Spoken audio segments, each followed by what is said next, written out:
ஒரு அடர்ந்த காட்டில் ஒரு நாள் ஒரு புலி தனியாக உணவை தேடி நடந்து கொண்டிருந்தது.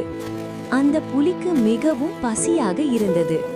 காட்டில் சுற்றி பார்த்தாலும் எந்த விலங்கும் கண்ணில் படவில்லை. அந்த நேரத்தில் ஒரு புத்திசாலியான நரி புலியின் முன்னால் தோன்றியது.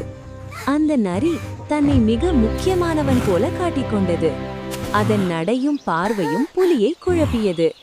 நரி முன்னால் நடந்தது, புலி அதன் பின்னால் நடந்தது. இருவரும் சேர்ந்து காட்டின் உள்ளே சென்றார்கள். அவர்கள் செல்லும் வழியில் பல விலங்குகள் இருந்தன.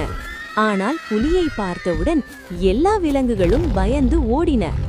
மான், முயல், குரங்கு எல்லாம் தப்பித்து ஓடியது. புலி இதை கவனித்தது. விலங்குகள் நரியை பார்த்து ஓடுகிறார்கள் என்று புலி தவறாக நினைத்தது.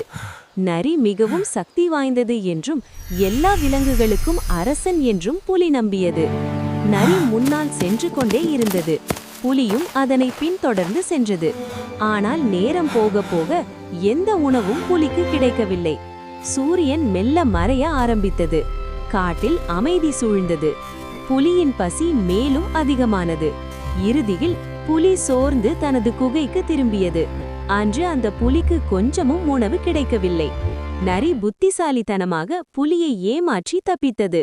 இந்த கதையில் நாம் ஒரு முக்கியமான பாடம் கற்றுக்கொள்கிறோம். வெளிப்படையான தோற்றத்தையும் வார்த்தைகளையும் மட்டும் நம்பக்கூடாது. உண்மை என்ன என்பதை நிதானமாக யோசித்து புரிந்து கொள்ள வேண்டும். அதுவே புத்திசாலித்தனம். அதுவே வாழ்க்கை பாடம்.